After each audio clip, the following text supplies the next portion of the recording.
بسم اللہ الرحمن الرحیم۔ السلام علیکم۔ افسانہ عورت کو زیادہ محبت کس سے ہے؟ ناصر عباس نیر کا لکھا ہوا افسانہ ان کے افسانوی مجموعہ راگ سے لکھی گئی کتاب میں دوسرا افسانہ ہے۔ راگ سے لکھی گئی کتاب افسانوی مجموعہ ہے، اس میں 14 افسانے ہیں اور اس کا دوسرا افسانہ ہم آج پڑھنے جا رہے ہیں۔ اس افسانے کا موضوع عورت کو زیادہ محبت کس سے ہے کا موضوع تانیثیت ہے۔ عورت کی نفسیات کے بارے میں یہ بات کرتا ہوا افسانہ ہے۔ افسانہ دو پہلو لیے ہے۔ افسانہ ممتا کی محبت پر ایک سوالیہ نشان بھی چھوڑتا ہے۔ ضروری نہیں ہے کہ مصنف عورت کی نفسیات کی آخری حدود تک رسائی پا گیا ہو۔ ممکن ہے مصنف نے وہی لکھا جو جتنا ایک عورت کو بحیثیت ماں وہ جان سکا۔ عام خیال ہے کہ عورت کو اپنی اولاد آخری محبت کی طرح ہوتی ہے، جس پر ہر سابقہ محبت کی قربانی وہ دے دیتی ہے۔ کئی بیوائیں بچوں کا سہارا بن کر اور انہی کا سہارا لے کر اکیلے پرورش کرنا چاہتی ہیں، جینا چاہتی ہیں، مگر یہاں سوال یہ ہے کہ کیا ماں بن کر اس کے اندر سے ایک عورت کا وجود ختم ہو جاتا ہے؟ مصنف یہی سوال دکھاتا ہے کہ کیا ماں بن کر اس کے وجود جو ایک عورت کا اس کے اندر ہوتا ہے وہ ختم ہو جاتا ہے؟ ماں ایک عورت نہیں رہتی پھر؟ اس کی ذات کی خوشی، ضروریات، خواہشات سب ایک ماں ہونے کی بنا پر پسے پشت ڈال دی جاتی ہیں۔ مصنف نے یہاں ان سوالوں کا جواب نفی میں دیا ہے۔ ایک عورت کو سب سے زیادہ محبت اس ساتھی سے انہوں نے ثابت کی ہے مصنف نے وہ ساتھی جو مان، پیار، اعتماد، بھروسہ، وفا دے سکے، جو اپنے لفظوں سے ایسی ٹھیس نہ لگنے دے جو ماضی کا پتہ دیتی ہو۔ افسانہ دو کہانیاں بیان کرتا ہے۔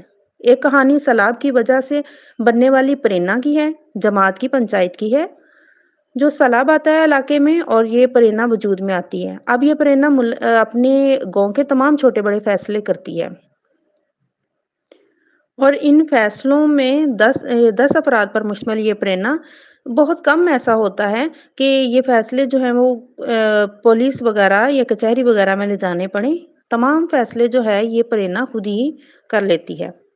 اب ان فیصلوں میں اچانک سے انہیں ایک ایسا فیصلہ کرنا پڑتا ہے جو آج سے پہلے انہیں اتفاق نہیں ہوا تھا۔ ایک بیٹے نے باپ کا قتل کر دیا۔ ایسا فیصلہ انہوں نے نہیں کیا تھا اور وہ مرنے والا باپ بھی اس پرینا کا 10واں ممبر تھا۔ یہ پرینا جو وجود میں ہے، اس کے وجود آنے کی داستان یوں ہے کہ جب سیلاب آتا ہے تو اس ملبے کو دیکھنے کچھ بزرگ مرد خواتین ٹوٹے پھوٹے گھروں کو ملبے کے درمیان کھڑے ہوئے ہوتے ہیں، چپ اور اداس ہوتے ہیں۔ سب نے محسوس کیا کہ ملبہ انہیں ان لاشوں کی یاد دلاتا ہے جنہیں دفنایا نہ گیا ہو۔ کون ہے جو اپنے پیاروں کی لاشوں کو اتنے دنوں تک دیکھنے کی تاب لا سکے؟ ایک بوڑھا کہتا ہے۔ لاش یہ نہیں یاد دلاتی کہ کوئی شخص زندہ تھا، یہ یقین دلاتی ہے کہ زندگی آخرکار ختم ہو جاتی ہے، دوسرا کہتا ہے۔ ایک نوجوان کہتا ہے کہ جو ابھی جس نے ایف اے کا امتحان دیا تھا کہ ویرانی اور وحشت کو دیر تک برداشت کیا جا سکتا ہے، ٹوٹ پھوٹ کو نہیں۔ بے گھری کو بھی کوئی نہ کوئی آسرا مل جاتا ہے، بگاڑ اور خرابی کو نہیں۔ کچھ بڑوں نے یہ کہا کہ انہیں خوابوں میں کٹے سر، ٹوٹی ٹانگیں، ٹوٹے بازو والے آدمی چرند پرند نظر آتے ہیں۔ ایک بوڑھے نے کہا کہ آدمی کے خواب کی حد بھی اس کے گھر یا زیادہ سے زیادہ اس کی بستی تک ہوتی ہے۔ اس پر ایک بوڑھی عورت نے گرا لگائی، گھر ہوں گے تو خواب ہوں گے۔ اسی شام انہوں نے مل کر گھر تعمیر کرنے کا عزم اور فیصلہ کیا۔ وہیں انہوں نے اس پریرنا کی بنیاد ڈالی۔ طے کیا گیا کہ گاؤں کے سارے مسائل مل کر حل کیے جائیں گے۔ ان 35 سالوں میں انہیں 2 اس طرح کے فیصلے کرنے پڑے جن دونوں فیصلوں سے عورت کی نفسیات کو دیکھ کر پریرنا بھی چپ رہی۔ اور مصنف نے جو ہے عورت کی نفسیات یہاں پہ دکھائی کہ عورت جب فیصلہ کرتی ہے تو وہ اپنی اولاد کو دوسری جگہ اور اپنے شوہر کو یا اپنے چاہنے والے کو پہلی جگہ پر رکھتی ہے۔ پہلا فیصلہ، جب بیٹے نے باپ کو قتل کیا جائیداد کے لیے، تو ماں نے بیٹے کے حق میں فیصلہ نہیں کیا۔ وہ اپنا شوہر تو کھو چکی تھی، وہ چاہتی تو اپنا بیٹا بچا سکتی تھی، لیکن اس نے فیصلہ اپنے بیٹے کے خلاف دیا اور یہ ثابت کیا کہ مرنے والے سے اسے اپنے بیٹے سے زیادہ قربت تھی۔ لیکن یہ فیصلہ کون سا اس کے لیے آسان تھا؟ عورت کی نفسیات بتائی ہے کہ آخر اس نے ایک فیصلہ تو کیا، اپنے شوہر کے حق میں اس نے فیصلہ دیا، لیکن وہ چکی کے ایسے پارٹوں کے درمیان پس گئی کہ زیادہ دن زندہ نہیں رہ سکی اور اس فیصلے کی وہ خود تاب نہ لا سکی اور آخرکار مر گئی۔ دوسرا فیصلہ ایک ایسی کنیز کا ہے جو اس गाँव का एक मकबूल किरदार है। गाँव के किरदारों की बात करूँ तो मास्टर शम्स, जो इस्लामियात, तारीख वगैरह का इल्म रखते हैं। गुलाम लोहार जिससे कनीज़ चौथी शादी करती है, ये कनीज़ की चौथी शादी है और गुलाम लोहार की दूसरी। कनीज़ के साबका 3 शौहर हैं, कनीज़ इलाही बख्श की बेटी है। अहमद यार वो आखिरी आशिक है जिससे कनीज़ के मुआशक़े की बात मशहूर होती है। औरत चाहे तो इस अफ़साने से जो उसकी तस्वीर उभरी है, इससे इनकार कर दे और वही जो पुरानी तस्वीर, पुराना अक्स है, इसे अपनाए रखने का दावा करे। मुसन्निफ़ का नतीजा गो हर्फ़े आखिर तो नहीं। हर औरत उसी तस्वीर का अक्स तो नहीं हो सकती जो मुसन्निफ़ ने दिखाया। मुआशरा हर रंग के लोगों पर मुश्तमल होता है। अदीब ज़िंदगी के तल्ख़ हक़ाइक़ को तहरीर करता है, अपने अल्फ़ाज़ में उतार कर महफ़ूज़ करता है। अल्फ़ाज़ के जामों में लिपटे ये तजर्बात ख़ास व आम हो सकते हैं। हो सकता है जिस रंग का ज़िक्र मुसन्निफ़ ने यहाँ किया हो, उसका वास्ता सिर्फ़ उन्हीं हक़ाइक़ से पड़ा हो। गुलाम लोहार ने दूसरी शादी कनीज़ से की, जबकि कनीज़ की ये चौथी शादी थी। कनीज़ पास वाले गाँव के इलाही बख्श सयाल की बड़ी बेटी थी। कनीज़ 15 साल की थी तो इसकी शादी इसके मामूज़ाद से कर दी गई। 6 माह बाद तलाक हो गई। दूसरी शादी 1 साल बाद चचाज़ाद से की गई। इसके यहाँ से एक बेटा हुआ। ये शादी भी नाकाम हुई। 20 साल की उम्र में उसने खुद भागकर एक गैर कौम के बड़ी उम्र के आदमी से शादी कर ली, जो उसी गाँव का रहने वाला था। इससे 2 बेटे और 1 बेटी पैदा हुई। इसी दौरान इसने ताल्लुकात गुलाम लोहार से इस्तवार किए और बेटी के साथ गुलाम लोहार की तरफ आ गई शौहर से तलाक लेकर। दो दोनों ने निकाह किया और यूँ साथ रहने लग गए। कनीज़ के वालिदैन ने तो इसे मिलना-जुलना छोड़ दिया था। कनीज़ का एक भाई था, जो किसी शादी, ब्याह, फौतगी या किसी ईद वगैरह पे गाँव का चक्कर लगाता, तो लोग इसे गैरत दिलाते। लेकिन फिर पसे पर्दा ये बात कहते कि शहर में नौकरियाँ करने वाले बेगैरत हो जाते हैं। मगर ये अजीब बात थी कि कोई शख्स कनीज़ के मुँह पर इसे बुरा नहीं कहता था। उसकी कई वजूहात थी। एक तो ये कि वो राह में आते-जाते सब मर्दों को और औरतों को सलाम करती, इनका हाल-अहवाल पूछती, सबकी सलामती की दुआ करती, मर्दों से बात करते हुए सर झुकाए रखती और शाइस्तगी का मुज़ाहरा करती। गाँव के हर घर के दुख-सुख में बढ़-चढ़ के शरीक होती। कोई बीमार होता तो सबसे पहले वो पहुँचती। कहीं शादी होती तो छोटे-बड़े सब कामों में हिस्सा लेती। गाँव की औरतों में वो ख़ासी मकबूल हो गई थी। इसका एक सबब ये भी कि वो अपने मुआशकों को बयाँ करना भी शामिल था। कई मर्तबा तो ये तक भी बता देती कि इसके चचाज़ाद से पैदा होने वाला बेटा दरअसल इसके मामूज़ाद का है, जिससे वो तलाक के बाद 2-4 मर्तबा इसलिए मिली कि वो अब भी इसे अच्छा लगता था। कहती वो जब भी अपने बेटे को गले लगाती तो अपने मामूज़ाद हसरत से इसे याद आता। बाकी बच्चों को हलाली कहती थी।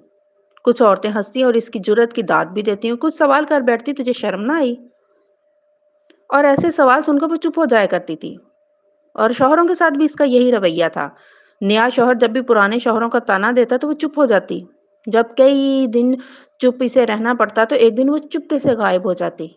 कुछ दिनों बाद मालूम होता वो किसी दूसरे मर्द के साथ है। एक दिन गुलाम लोहार के घर से रोने-पीटने की आवाज़ें आती हैं। कनीज़ चिल्ला-चिल्ला के लोगों को बता रही होती है कि इसकी 15 साल की बेटी को कोई मोटरसाइकिल वाला हादसे का निशाना बना गया, इसकी पसलियाँ टूटी हैं, इसके चेहरे पर ख़राशें हैं। किसी ने साइकिल सवार को बद्दुआएँ देती नज़र आती है कि किसी साइकिल सवार ने इसे पीछे से टक्कर मारी और इसकी बेटी जो है वो मौका पर ही फ़ौत हो गई। इसकी बेटी को दफ़ना तो दिया गया लेकिन बाद में ये मामला जो है वो जब नल्हाने लगे तो ये मामला सामने आया कि बेटी तो ज़्यादती का शिकार हुई है और शायद हो सकता है किसी मोटरसाइकिल का हादसा ना हो ये जिनसी ज़्यादती के दौरान फ़ौत हो गई हो। जब ये जो मामला प्रेरणा के पास आता है तो पंचायत में औरत पहली दफ़ा यहाँ पे बुलाई जाती है और औरत के हक़ में पंचायत ने फ़ैसला करना होता है। प्रेरणा सवाल करती है कि तूने बच्ची को कत्ल किया? कहती नहीं मैंने नहीं किया, अहमद यार ने किया है, अहमद यार इससे ज़्यादती कर रहा था। तो वो पूछते हैं कि अहमद यार से तेरा क्या ताल्लुक है? तो वो डिटाई से बताती है कि अभी तक तो नाजायज़ है। यानी हो सकता है कि अब जो गुलाम लोहार जिससे इसने शादी की थी, अब वो इसे ताने देता हो।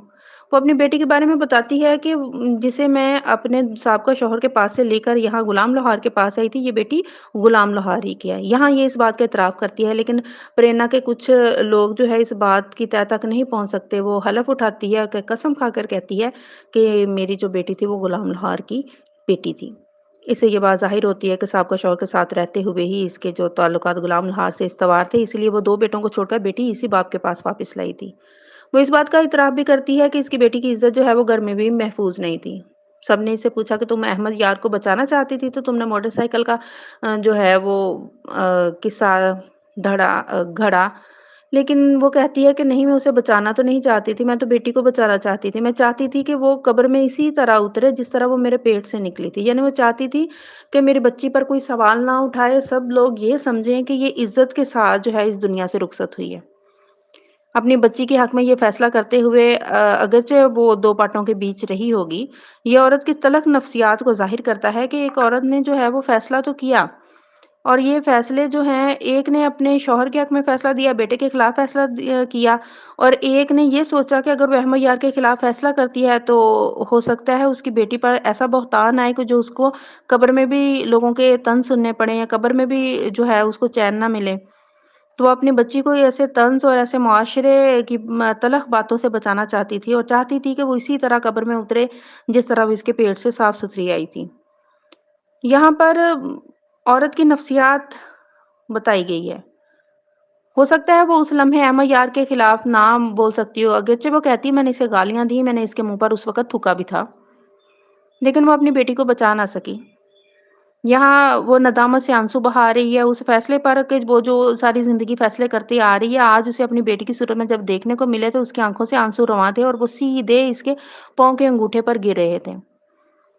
अफ़साना ऐसी औरतों की नफ़्सियात को ज़ाहिर करता है, जिन्होंने 2 पाटों के बीच आकर तल्ख़ फ़ैसले किए, लेकिन फिर इनको सहन ना कर सकीं।